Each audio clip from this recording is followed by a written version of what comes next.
Today, I overheard my boyfriend and his family insulting my background and my looks, with them basically agreeing that I'm not nearly as pretty as his previous girlfriends. And now I'm on the verge of ending our relationship, as I'm so unbelievably hurt by these comments that I seriously just don't know what to do. Here's what's happening. Okay, so I've been dating someone I will call Mark for about 5 months now. I met him at a bar while I was out with friends and we immediately hit it off. Dating him has felt like a dream. I feel so fortunate to have found someone so funny, smart, handsome, and kind. He met my family and they instantly fell in love with him, and they are thrilled that I found such an amazing partner. He constantly tells me how much he loves me, how perfect I am, and how he can't believe he finally found the one. Well, last week we drove to meet his family. I was already a little self-conscious and nervous because Mark comes from a very wealthy and well-educated family. Both of my parents are blue-collar workers and are considered lower class. I grew up in West Virginia and worked incredibly hard to earn a scholarship to UMD after high school. After graduation, I moved to DC and found a job that pays very well. I'm proud of how far I've come in life, considering my family's circumstances. But still, I sometimes feel like an outsider who doesn't quite fit in with upper-class society. I'm also self-conscious because the women Mark dated before me were extremely beautiful. His most recent ex has a massive social media following and could easily be a model. I consider myself a little above average and invest a lot of time and money into my appearance, but still, that's intimidating. When we arrived at Mark's family's house, everyone was welcoming and very kind. I felt ridiculous for ever being nervous and began to relax, feeling like I was fitting in just fine. We spent most of the time outside on their patio, with people filtering in and out to grab food, drinks, and to socialize. But I didn't notice when Mark and his sister, who I'll call Emily, all but disappeared because I was caught up in chatting with everyone. When I got up to use the restroom and walk through the house, I heard hush whispering from another room, and I immediately recognized Mark and Emily's voices and heard my name mentioned. I then stopped and listened for a couple of minutes, and I was devastated by what I heard. Emily said that she was surprised he's dating me because I'm not nearly as established or attractive as his previous partners. She went on to say, "Didn't you tell us her family basically lives in a trailer park and her dad doesn't even have a high school diploma?" And she followed this up by laughter. I waited for Mark to defend me, but instead he agreed with her. He said he considers me cute, that my personality makes up for my appearance and my family, and that I'm definitely not his usual type, but that he really loves me and he is happy that we found each other. She ended the conversation by saying, "Well, we're all just really surprised. She's not what we were expecting. As long as you're happy, I guess it's fine." Well, I felt numb the rest of the day, and I put on a show for his family pretending that everything was fine. When we got to the car to leave, I told him I had overheard his conversation with Emily. I then began to cry and said their words confirmed everything I'd feared about our relationship. I then told him that I needed some space and time just to think things over. He kept apologizing and telling me how perfect he thinks I am, how Emily has always been a bully, and how beautiful he finds me. But fast forward, and this was 5 days ago. At first, he respected my space and checked in with text messages, but I just didn't answer. And now he's in full panic mode, constantly calling, texting, and even begging to come over and talk in person. I told him to leave me alone and that I'd reach out when I was ready. It has now escalated to his sister messaging me on social media just to apologize. In fact, she wants to meet for coffee just to discuss the situation. So I really just need some advice on how to handle this, and I'm wondering if anyone has ever been in a similar situation. Part of me wants to forgive them and move on, but another part of me is disgusted that they spoke about me and my family that way. I'm not sure I could ever fully forgive them, and I worry that this would follow us for the rest of our relationship. What should I do? Okay, honestly, I think I will say that while Mark didn't totally defend you in some kind of way, he did say that he loves you, he finds you cute, and no, you're not like the other girls he's dated. And I don't think that's a bad thing. Maybe he's not saying that you're drop dead gorgeous, but he clearly thinks that you're the one and probably the person he wants to spend the rest of his life with. So to a certain extent, he kind of defended you, but overall, he should have done a much better job. He just let Emily say all these terrible things and not really have any kind of bite back. Now, I will say the better option here is to address him and talk to him in person instead of giving him the cold shoulder and just ignoring any of his messages. That really is the way to figure things out and really understand if you want to stay in the relationship. Because I can guarantee you, if you keep this up, he will eventually give up and be like, okay, fine, our relationship's over. And that's just going to be heartbreaking across the board. And yes, what they said was super hurtful, don't get me wrong. I mean, I'd be pretty pissed off if someone described me like that. But just as someone said in the comment section, I think he realizes that you would be a really good wife for him, and he's now kind of scrambling to figure his life out. So hopefully this works out, because it does sound like it was a good relationship, and it would be a shame for it to all go downhill all because of his stupid sister. If you like Am I the Jerk, you're probably going to love Am I the Genius. Check it out, link down below in the description. Also, go to amithejerk.com/submit if you would like to submit your own stories.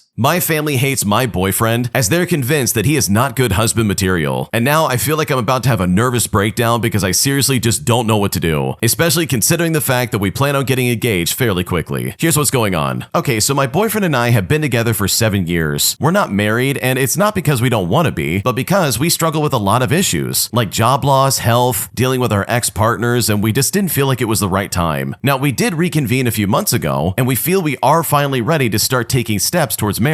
He's now ring shopping, and we're talking about all the things involved in this, and it's very exciting. There was never any question of commitment. We just were never in a hurry. However, for something that should be exciting, it feels quite the opposite. And honestly, my family is the reason. About a year and a half ago, my parents organized a family beach trip. This included my boyfriend and me, my sister and her boyfriend, and my brother. Halfway through the vacation, my parents started treating my boyfriend like dirt. They would ignore him and be really short with him and lots of other things. When we leave the vacation, I confront my mom about it. I really had to pry it out of her, but she basically stated that they had problems with my boyfriend because apparently, according to them, he's too quiet, and they found his humor offensive. Now, my boyfriend is very introverted, and we show love by joking and making fun of one another. Well, this was all dumped on me, and his personality being made negative made me back up considerably. I literally only saw them when I had to for like 6 months, but then it finally came to a head. My mom and sister blow up on me and say they feel he is shielding me from them. My sister then said some really screwed up stuff, how they fear for my happiness, how they don't like his parents, etc. I then explained that the distance was created by myself and not my boyfriend, and they kind of accepted the explanation, and eventually life went on. But then my dad takes me out to dinner and lights me up as well. He says that my boyfriend makes him want to get violent. He says he's isolating me from the family, he feels he's stringing me along, and I've wasted the last 7 years of my life. He feels he's a jerk and that the ball is now in his court, and he's just no longer trying. And mind you, my dad has never done anything to reach out an olive branch. He invited him to a football game, but basically made my mom do it. He even said, "Oh, well, your sister's boyfriend accepted the invite." Well, good for him. You didn't reach out on your own, and I really just don't blame my boyfriend for not going. My sister also likes to send me subliminal messages on TikTok, and these are always things that she will never say to my face. And apparently her boyfriend can do no wrong because he's respectful, unlike mine. So now that we plan to be engaged soon, my boyfriend wants to talk to my dad. I have shielded him from almost all of this bullcrap because he is such a kind and gentle soul, and I didn't want to bring the drama into our relationship. He knows there is tension, but he doesn't know the horrible things that have been said. And I stand by keeping it that way because he doesn't deserve to bow down for something that he hasn't done. I'm just super nervous about the conversation. I'm sure he can handle himself, but I'm just afraid my dad is going to unload on him and ruin the entire experience for us. My therapist thinks that my dad now knows what he's got to lose if he acts up, and he will pull it together. But I'm honestly so tired of this crap. He's literally the love of my life, and he's so good to me, and they're convinced that he's a monster. I still keep my distance from them, and I'm sure they blame my boyfriend, but I have to protect my peace because honestly, I just cannot take this any longer. Oh man, this is really stupid. The fact that your family's like trying to paint your boyfriend as some kind of like creepy person or someone who's like stringing you along, honestly, in my opinion, makes me believe that they're only doing this because he's introverted. Like, I guarantee you if he was more outspoken and extroverted, they would not be acting like this at all. And instead, they would be like, "Oh yeah, he's great. He's so fun to be around and we just love him." But because he keeps to himself and he's just kind of quiet, they're like, "Oh, I don't like him. I'm suspicious of his intentions." And it's like, dude, what are you talking about? Your paranoia is not a fact at all. And it's so stupid they're trying to act like it is. So honestly, if I was in your shoes, I would not pay them any mind. Like, I can only speak for myself, but if my family was doing this, I would be like, yeah, well, you're wrong, and I'm gonna marry this person anyways. Because from the sounds of it, it doesn't seem like they're acting rational in the slightest, and that is super annoying. Am I the jerk for taking my laptop back after my boyfriend's sister stole from my house? Because after I called her out on this, she basically said that me and my boyfriend are dead to her, forcing me to take actions that honestly have just been really frustrating to deal with. Because now I really just don't know what to do. Here's what's going on. I'm a 21-year-old female and I have a house with my 22-year-old boyfriend. My boyfriend's sister, who's 17 years old, feels like she has the right to enter our house at any time just because my boyfriend lives here as well. So last night at around 11:30, after my boyfriend and I had already fallen asleep, his sister walks into our house and this wakes my boyfriend up. She asked if she could take a beer out of the fridge and he told her no. She then threw a fit apparently and slammed our bathroom door. Now my boyfriend thought that she would just leave after throwing her tantrum in the bathroom, so he came right back to bed. But after a while we heard our front door slam and my boyfriend got up to lock it and he thought that was that. Well, this morning while putting groceries away, I opened up the drawer in the fridge where we keep our alcohol and it was completely empty. I had bought a 24-pack on Thursday away and only had one left. So I asked my boyfriend if he moved them somewhere else, and he told me no, and that his sister asked for a beer and he said no and thought that she had left after that. Well, I confronted her about it, and she basically told me that she used our bathroom and her friend must have came into the house and took them instead. And sure, this could be true, but my boyfriend only heard the door slam once after coming to bed because the door won't close unless you slam it hard. So if it was open long enough for the friend to grab the alcohol from the fridge and leave, my cat would have definitely ran out of the house. So her story was a lie to try and keep herself out of trouble. After thinking about it, I told her I knew she was lying, and even if she wasn't, she was letting her friend steal from us. So I told her that she was being selfish and disrespectful. She then went on a rant about how I was a jerk and how I controlled my boyfriend and that I wasn't family to her anymore. When she said that, it made me really pissed off. And by the way, this is on top of how pissed off I already was about her thinking that she has any right to take stuff from my house simply because her brother lives here. I went to her dad's house and I talked to him about it, and I told him that I was sorry, but they were gonna have to figure out another way for her to do her schoolwork because I was taking my computer back, since according to her, I wasn't family anymore. And when I said this, he was actually fine with this. Now she's even more pissed off and telling my boyfriend that he is dead to her and telling him to get rid of me since I'm controlling. Now, I have never been rude to her, and I've also been there for her through breakups and through tough times. But she treats me like this just because I'm upset that she stole from me. So seriously, am I the jerk here? Because I'm not sure what to do at this point. Okay, holy crap, the sister in this story is so stupid. First of all, how on earth is she getting into your house, dude? Because if she has a key to your house, you need to change your locks, dude. Like, I am not kidding, this is so obnoxious. What starts as her taking beer from your fridge will quickly escalate into other things if you're not careful. And why has your boyfriend not said anything about this? Why is he okay with his stupid sister coming in and disrupting all of your lives? Like, this guy needs to step up and defend you. Like, what's going on right now? So no, you're definitely not the jerk. If some spoiled brat is gonna scream at me and be like, oh, you're dead to me, then guess what? I'm not gonna do any favors for you. Because seriously, I'm not obligated to, and you're definitely not gonna talk to me or anybody else like that. Did I overreact by leaving my girlfriend's family dinner after her father said some horrible things to me? Because right now my girlfriend's saying that I embarrassed her by walking out, leaving me in a situation where I really just don't know what to do anymore. Here's what's going on. Okay, so my girlfriend invited me to a family dinner to finally meet her parents. We've been together for a year, so I wanted to make a good impression. Dinner started out fine until her dad started asking questions about my job. I work in IT, and while it does pay well, it's not some high status career. After a few questions, he smirked and said, so basically you just sit behind a computer all day. Not exactly the kind of guy I imagined for my daughter. When he said that, everyone just kind of laughed awkwardly. I tried to brush it off with a joke, but then he added in, maybe someday you'll get a real job so you can actually support a family. And when he said that, my stomach dropped. My girlfriend just said, Dad, but didn't defend me beyond that. I then quietly excused myself and I said I wasn't feeling well, and then I left the dinner. Later that night, my girlfriend texted me saying that I embarrassed her by walking out and that I should just let it go because her dad was only teasing. I honestly feel disrespected and I don't think I overreacted. But now she's acting cold and says I owe her family an apology. So seriously, am I overreacting for leaving this dinner? Because right now I'm not sure if I'm in the wrong. Okay, seriously, this is so stupid. First of all, your girlfriend basically confirmed that her family's toxic, but also she gave you a glimpse into the future. Her dad is gonna treat you like this probably no matter what. And the fact that he's trying to be like, oh, maybe if you get a real job. Like, dude, working in IT is a real job. And people make really good money doing that. Like, what is he talking about? But regardless, this shows that your girlfriend is literally never gonna come to bat for you. If anything, she's gonna scold you for actually having some kind of reaction to his comments, instead of standing up and being like, hey, don't talk to my boyfriend like that. Or even something like that, instead of just being like, Dad, stop. She should have been like, what are you talking about? He has a good job and he gets paid well. Or something of that nature, like seriously. And I hate the fact that anyone's trying to be like, oh, he was just joking. Because who are we kidding right now? That guy was not joking. He meant every word of it, and everyone just laughed because they've dealt with this probably their entire lives. And they don't know how to diffuse the situation anymore because he literally probably does this all the time to everybody. So no, you did not overreact, and honestly, if this embarrassed your girlfriend, then good. Let this embarrass her, and in my opinion, let this be a sign that she will never stand up for you. Because her family, especially her dad, are very toxic people. And that, in my opinion, is a red flag I would definitely never ignore. Today, I messed up by pretending to faint at work, all because I fell out of my chair and I was too embarrassed to admit it, resulting in me being forced to go to the emergency room as my managers wanted to make sure that I was actually good to go back to work. And now I feel like a complete idiot and I just don't know what to do. Here's how it all went down. I'm a 24-year-old female and I was at my station just mindlessly spinning around in my swivel chair. You know, the thing when you do when you're really bored. Except this time my chair completely slipped out from underneath me and the next thing I knew, I'm on the floor. Now our office is usually dead quiet,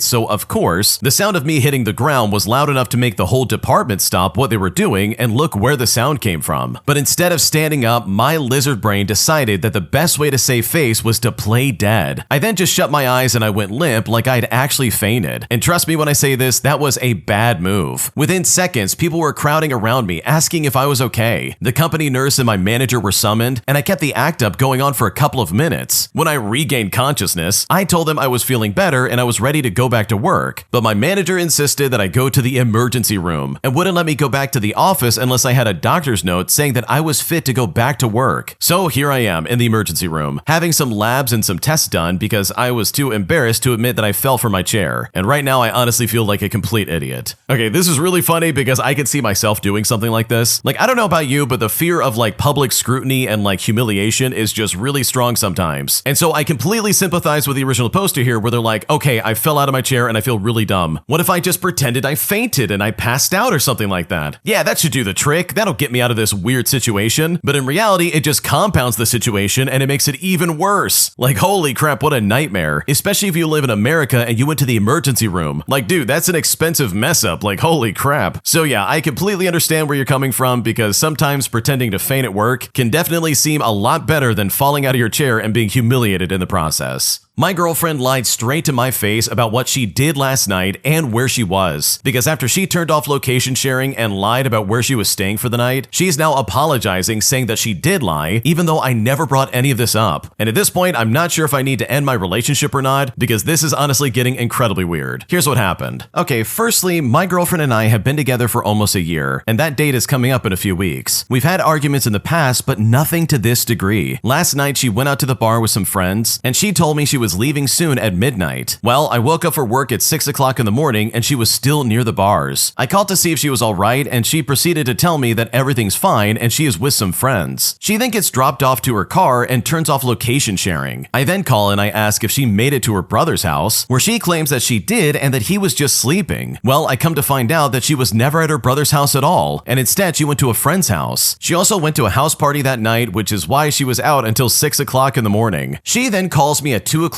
p.m. and is apologizing for lying without me even having to bring it up. So now I'm coming to the internet to ask if this is something to end the relationship for, because right now I just don't know what to do. Okay, first and foremost, why on earth was she lying? Like, what was she keeping from you that was so bad that she didn't want you to find out? Because look at the facts right now. She told you that she was at her brother's house, but in reality, she went to a friend's house. And who knows who was also there? I'm not saying you have to police your girlfriend and what she can and can't do, but if she's gonna tell a blatant lie and also turn off location sharing, then that in my opinion is a big red flag, especially if this is like an established thing between the two of you. And I don't know about anyone else listening, but like this kind of looks like she cheated on you. I'm not saying that she did, but dude, this kind of like fits the bill. She turned off her location, she lied about where she was, and then the next morning when she's like feeling guilty, she calls you up and says, sorry for lying, and you're like, wait, I didn't even ask about that. Like, what are you talking about? I don't know, it just seems really fishy in my opinion and definitely a big red flag. My parents kept comparing me to my cousin and basically implied that I'm a failure at life, all because I'm not as successful as my cousin. And so, as a result, I walked out and left the dinner table because I felt really insulted. And now my parents are coming to me saying that I embarrassed them in front of the family and that I was being too sensitive. And at this point, I don't know if I overreacted or not because this situation is just so uncalled for. Here's how it all went down. I'm a 23-year-old male and I was at a family dinner last night, and as usual, my parents started praising my cousin nonstop about how he already owned a car, how his job pays so well, and how he's mature for his age. Meanwhile, they turned to me and asked why I'm still figuring things out, and even joked that I'm the late bloomer of the family. At first, I laughed it off, but it still kept going. Even my uncle chimed in by saying, well, not everyone can be successful. And at this point, I felt like I was being roasted at my own expense in front of everybody. I didn't yell or cause a scene, but instead, I just excused myself and I left the table because I didn't want to sit there and be compared the entire night. Well, because of this, my parents are now upset with me, saying I embarrassed them in front of the family and that I was being too sensitive. But honestly, I just felt humiliated and I didn't want to sit there anymore. So, did I overreact by walking away? Because honestly, I don't know what to do.